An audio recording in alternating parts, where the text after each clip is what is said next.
మహాభారతంలో ఎంతోమంది గొప్ప యోధులు ఉన్నారు. అందులో ఒక్కొక్కరికి ఒక్కొక్క స్పెషాలిటీ ఉంటుంది.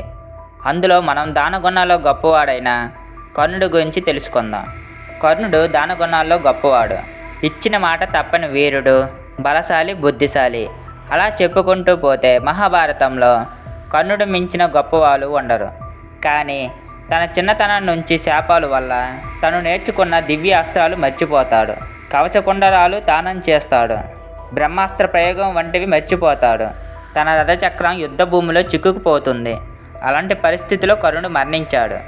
లేకపోతే కర్ణుడు లాంటి గొప్పవారికి మరణం ఉండదు. అంత గొప్పవాడు కర్ణుడు.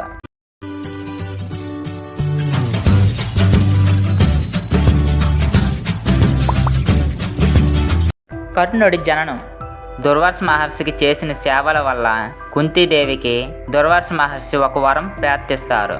ఏమిటంటే, నువ్వు ఏ దేవుడిని తలుచుకొని ఈ మంత్రం జపిస్తావో ఆ దేవుడు నీ కళ్ళ ముందు కనిపిస్తాడు. ఆ తరువాత నీకు ఒక బిడ్డను వరంగా ప్రసాదిస్తారు అని చెప్పి దుర్వాస మహర్షి అక్కడి నుంచి వెళ్ళిపోతారు. ఆ మరుసటి రోజున కుంతీదేవి సూర్యదేవుణ్ణి మనసులో తలుచుకొని మంత్రాన్ని పఠించింది. సూర్యభగవానుడు ప్రత్యక్షమై ఒక బిడ్డను ప్రసాదిస్తారు. ఆ బిడ్డ కవచకుండరాలతో జన్మిస్తాడు. ఆ తరువాత సూర్యభగవానుడు అక్కడ నుంచి మాయమైపోతాడు.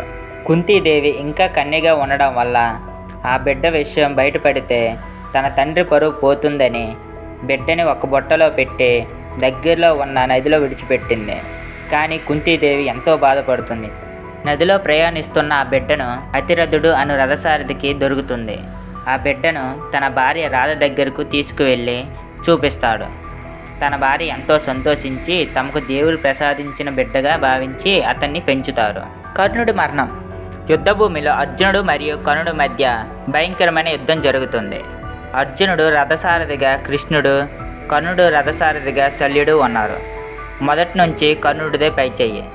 అర్జునుడు వేసిన బాణాలు 10 అడుగులు వెనక్కి నట్టుతుంటే కర్ణుడు వేసిన బాణాలు అర్జునుడు రథం 3 అడుగులు మాత్రం వెనక్కి నట్టుతున్నాయి. అది చూసిన శ్రీకృష్ణుడు కర్ణుడిని ఎంతో అభినందిస్తాడు. అప్పుడు అర్జునుడు, ఎందుకు కృష్ణ కర్ణుడిని అంతలా పొగుడుతున్నావు అని అన్నాడు. అప్పుడు కృష్ణుడు, అర్జున, నువ్వు వేసిన బాణాలు కర్ణుడు రథం మాత్రమే వెనక్కి నట్టుతున్నాయి. కానీ కర్ణుడు వేసిన బాణాలు నువ్వే కాదు, అతి శక్తివంతుడైన ఆంజనేయుడు మన రథం మీద ఉన్నాడు. ముల్లోకాలు కాపాడుతున్నా నేను ఉన్నాను అని చెప్తాడు. కర్ణుడు మండే గోళంలాగా అర్జునుడితో యుద్ధం చేస్తున్నాడు. కర్ణుడు తను నేర్చుకున్న అస్త్రాలన్నీ మర్చిపోతుంటాడు. అదే సమయంలో కర్ణుడు రథం యుద్ధభూమిలో చిక్కుకుపోతుంది.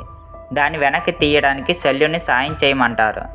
కానీ శల్యుడు సహాయం చేయడు. కర్ణుడు రథం దిగి తన రథచక్రం బయటికి తీయడానికి ప్రయత్నిస్తాడు. తన పూర్తి శక్తి ఉపయోగించి రథం పైకి తీయడానికి ప్రయత్నిస్తాడు. కానీ చక్రం మాత్రం బయటికి రాదు. అప్పుడు కర్ణుడికి భూమాత ఇచ్చిన శాపం గుర్తొస్తుంది. అందుకు రథచక్రం బయటికి రాదు. అప్పుడు కృష్ణుడు కర్ణుడిని చంపమని అర్జునుడికి చెప్తాడు. కానీ అర్జునుడు అంగీకరించాడు. అప్పుడు కృష్ణుడు అభిమన్యుడు ఎలా చనిపోయాడో గుర్తు చేస్తాడు. అర్జునుడికి కోపం వచ్చి కర్ణుడిపై బాణాలు వదులుతాడు. అందులో ఒక బాణం కర్ణుడి గుండెకి తగులుతుంది. ఆ తర్వాత ఏ బాణం కూడా కర్ణుడికి తగలదు. ఎందుకంటే తన జీవితం మొత్తం దానాలు చేయడం వల్ల ధర్మదేవత కాపాడుతుంది. అది తెలుసుకున్న శ్రీకృష్ణుడు ఒక బ్రాహ్మణ రూపంలో కర్ణుడి దగ్గరికి వెళ్ళి దానం అడుగుతాడు. ఏమిటంటే, నువ్వు నీ జీవితంలో సంపాదించిన పుణ్యం నాకు ఇవ్వమని అడుగుతాడు. కర్ణుడు తన రక్తాన్ని పుణ్యంగా శ్రీకృష్ణుడికి ఇచ్చేస్తాడు. కృష్ణుడు అక్కడి నుంచి వెళ్ళిపోతాడు. కర్ణుడు కృష్ణుడు పిలిచి ఇలా కొన్ని ప్రశ్నలు అడుగుతాడు.